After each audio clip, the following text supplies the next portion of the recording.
Hello guys, welcome back to my channel AD blog. तो दोस्तों, आज मैं जा रहा हूँ कर्णप्रयाग, जो कि मेरा होम डिस्ट्रिक्ट भी है, और आपको भी करवाता हूँ पंच प्रयागों में से एक प्रयाग कर्णप्रयाग के दर्शन। लेकिन कर्णप्रयाग तक पहुँचने के लिए मुझे कई स्टेशनों से होकर गुजरना पड़ेगा, और मेरे साथ आपको भी। तो बने रहिए मेरे साथ, करवाता हूँ आपको कर्णप्रयाग के दर्शन। तो यात्रा शुरू करते हैं। तो दोस्तों, गाड़ी में मिला मुझे एक प्यारा बच्चा, जो कि अपना हाथ बार बार स्टीयरिंग पर लगा रहा था। शायद गाड़ी चलाना चाहता होगा। हर बच्चे को लगता है कि वो गाड़ी चला देगा, पर इतना आसान काम भी नहीं है बच्चे। तो दोस्तों, यह है मेरा पहला पड़ाव, चौखुटिया। दोराहाट से चौखुटिया की दूरी 19 किलोमीटर है।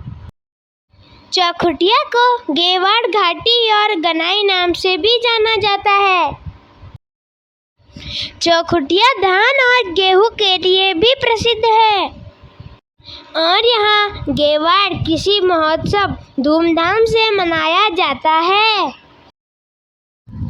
तो दोस्तों, यह है रामगंगा नदी। तो अब मैं चलता हूँ अपने दूसरे पड़ाव की ओर, जो है पांडवा खाल। चौखुटिया से पांडवा खाल की दूरी 19 किलोमीटर है। यहाँ से कुमाऊं की सीमा समाप्त हो जाती है और गढ़वाल की सीमा शुरू हो जाती है, यानी यहाँ से चमोली डिस्ट्रिक्ट शुरू हो जाता है। तो दोस्तों, यह है मेरा तीसरा पड़ाव, महलचौरी। पांडवा खाल से महलचौरी की दूरी 19 किलोमीटर है। महलचौरी चमोली जिले में स्थित गैरसैंण तहसील का एक गांव है। यह गढ़वाल और कुमाऊं मंडल के केंद्र में स्थित है। तो दोस्तों, यह है मेरा चौथा पड़ाव, गैरसैंण। महलचौरी से गैरसैंण की दूरी 11 किलोमीटर है। गैरसैंण उत्तराखंड की ग्रीष्मकालीन अस्थायी राजधानी भराड़ीसैंण के नजदीक स्थित है। दोस्तों, यह है गैरसैंण का बाजार, जो आज बंद है, क्योंकि मुझे अभी 47 किलोमीटर और चलना है। तो मैं पहले कुछ खा लेता हूँ, और मैंने खाई अपनी फेवरेट मैगी, जो बहुत स्वादिष्ट थी। और जिस बर्तन में मैगी थी, वो बर्तन मुझे बहुत अच्छा लगा। कर्णप्रयाग जाते हुए रास्ते में पड़ता है आदिबद्री। आदिबद्री कर्णप्रयाग से 18 किलोमीटर पर है। आदिबद्री पंचबद्री का एक हिस्सा है। इसका निर्माण शंकराचार्य द्वारा हुआ था। दोस्तों, मैं कभी इस पर बड़ी वीडियो बनाऊंगा और आपको बताऊंगा कि इसकी कहानी क्या है। तो यह है सिमली बाजार। इसे पार करते ही मैं कर्णप्रयाग पहुंच जाऊंगा। तो दोस्तों, स्वागत है आप सभी का कर्ण की नगरी कर्णप्रयाग में। तो दोस्तों, अभी मैं जा रहा हूँ एक सुंदर और विशाल गुफा के अंदर, जो एक बहुत बड़ी चट्टान को काटकर बनाई गई है।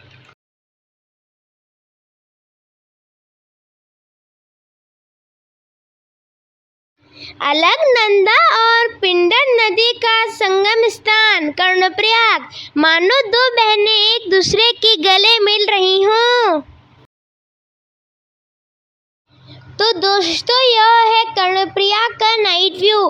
ऐसा लग रहा है जैसे आसमान से तारे नीचे जमीन पर आ गए हों। महाभारत के पात्र दानवीर कर्ण के नाम पर ही इस नगर का नाम कर्णप्रयाग पड़ा है। दोस्तों, यह है पिंडर नदी और अलकनंदा नदी का संगम स्थान। पिंडर नदी का एक नाम कर्णगंगा भी है। पिंडर नदी पिंडारी ग्लेशियर से होकर निकलती है, जो कुमाऊं क्षेत्र के बागेश्वर में स्थित है। अलकनंदा बद्रीनाथ तीर्थ स्थल से होकर निकलती है। अलकनंदा पंचप्रयागों में जाकर अपनी सहायक नदियों में मिल जाती है। विष्णुप्रयाग में धौलीगंगा नदी से, नंदप्रयाग में मंदाकिनी नदी से, कर्णप्रयाग में पिंडर नदी से और रुद्रप्रयाग में मंदाकिनी नदी से मिल जाती है। देवप्रयाग में भागीरथी से मिल जाती है और गंगा के रूप में आगे बढ़ती है। कर्ण का एकमात्र मंदिर जो कर्णप्रयाग में स्थित है। महाभारत के पात्र कर्ण एक महान योद्धा और पांडवों के सबसे बड़े भाई थे। इन्हें दानवीर कर्ण के नाम से भी जाना जाता है। इन्होंने कुरुक्षेत्र का युद्ध कौरवों के पक्ष में लड़ा था। कहते हैं इसी स्थान पर कर्ण ने सूर्य की आराधना की थी और सूर्य देव ने कर्ण को कवच कुंडल प्रदान किए थे। यहाँ पर कर्ण की एक विशाल मूर्ति स्थापित है और वहीं पर भगवान श्री कृष्ण की मूर्ति भी है। दोस्तों, यहाँ कृष्ण जन्म उत्सव बड़े धूमधाम से मनाया जाता है और यह है कृष्ण लल्ला का झूला।